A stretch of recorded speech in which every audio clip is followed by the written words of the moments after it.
तो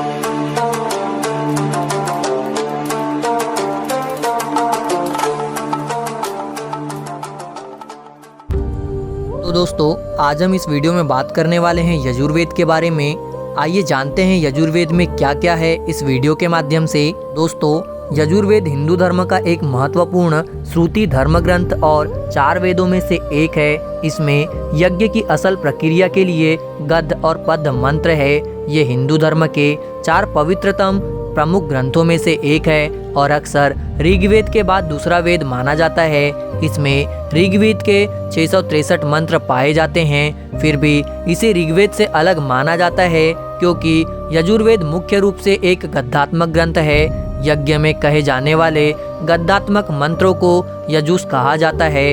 यजुर्वेद के पद्यात्मक मंत्र ऋग्वेद तथा अथर्ववेद से लिए गए हैं। इनमें स्वतंत्र पद्यात्मक मंत्र बहुत कम है। यजु का अर्थ यज्ञ होता है। इस वेद में यज्ञों के नियम व विधि वर्णन मिलता है। यजुर्वेद कर्मकांड प्रधान ग्रंथ है। इसका पाठ करने वाले ब्राह्मणों को अध्वर्यु कहा जाता है।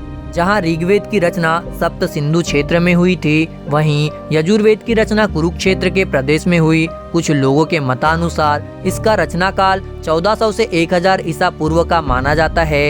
यजुष के नाम पर ही वेद का नाम यजुष धन वेद अर्थात यजुर्वेद शब्दों की संधि से बना है। यज का अर्थ समर्पण से होता है। पदार्थ जैसे ईंधन, घी आदि।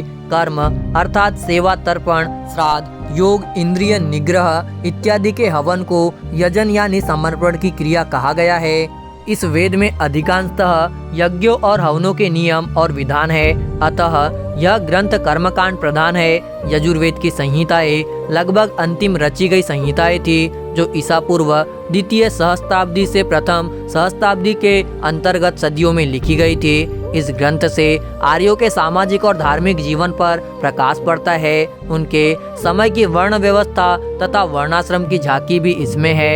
यजुर्वेद संहिता में वैदिक काल के धर्म के कर्मकांड आयोजन हेतु यज्ञ करने के लिए मंत्रों का संग्रह है। इसमें कर्मकांड के कई यज्ञों का विवरण है। पहला अग्निहोत्र, दूसरा अश्वमेघ, तीसरा वाजपेय, चौथा सोमयज्ञ, पांचवा राजसूय, छठवा अग्निचयन।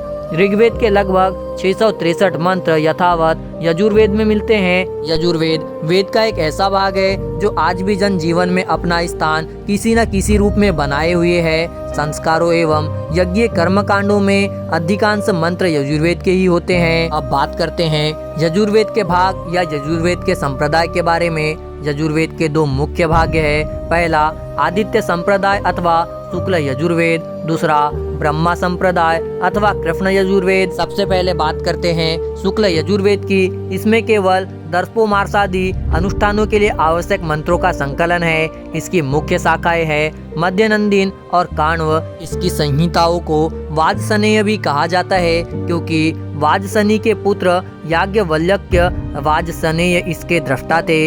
इसमें कुल 40 अध्याय है। आजकल प्राय उपलब्ध होने वाला यजुर्वेद मध्य दिन संहिता ही है। इसमें 40 अध्याय, 1975 कंडिकाएं। एक कंडिका कई भागों में यज्ञादि अनुष्ठान कर्मों में प्रयुक्त होने से कई मंत्रों वाली होती है तथा 3988 मंत्र है। विश्वविख्यात गायत्री मंत्र तथा महामृत्युंजय मंत्र इसमें भी है। अब बात करते हैं ब्रह्म संप्रदाय अथवा कृष्ण यजुर्वेद के बारे में। इसमें मंत्रों के साथ साथ तांत्री योजक ब्राह्मणों का भी सम्मिश्रण है। वास्तव में मंत्र तथा ब्राह्मण का एकत्र मिश्रण ही कृष्ण यजु के कृष्णत्व का कारण है तथा मंत्रों का विशुद्ध एवं अमिश्रित रूप ही शुक्ल यजुष के शुक्लत्व का कारण है। वर्तमान में कृष्ण यजुर्वेद की शाखा में 4 संहिताएं तैत्तिरीय, मैत्रायणी, कंठ और कपिलष्ट कट की उपलब्ध है। तैत्तिरीय संहिता को आप स्तंभ संहिता भी कहते हैं। महर्षि पतंजलि द्वारा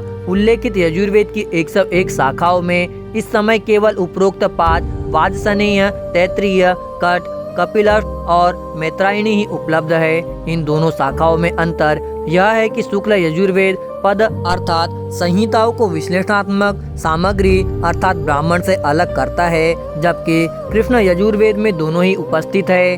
अब बात करते हैं यजुर्वेद की विशेषताओं के बारे में।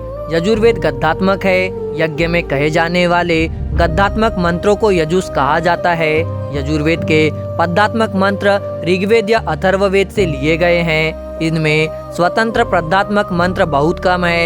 यजुर्वेद में यज्ञों और हवनों के नियम और विधान है। यह ग्रंथ कर्मकांड प्रधान है। यदि ऋग्वेद की रचना सप्त सिंधु क्षेत्र में हुई थी तो यजुर्वेद की रचना कुरुक्षेत्र के प्रदेश में हुई थी। इस ग्रंथ में आर्यों के सामाजिक और धार्मिक जीवन पर प्रकाश पड़ता है। वर्ण व्यवस्था तथा वर्णाश्रम की झांकी भी इसमें है। यजुर्वेद में यज्ञों और कर्मकांड का प्रधान है। दोस्तों, आपके लिए बहुत मेहनत से पोस्ट लाते हैं। एक लाइक जरूर करें और कमेंट्स करके जरूर बताएं कि वीडियो आपको कैसा लगा, और चैनल को सब्सक्राइब जरूर से ही करिएगा। मुझे पूरा यकीन है आपका दिल बहुत बड़ा है, आप इस पोस्ट को लाइक और चैनल को सब्सक्राइब जरूर करेंगे।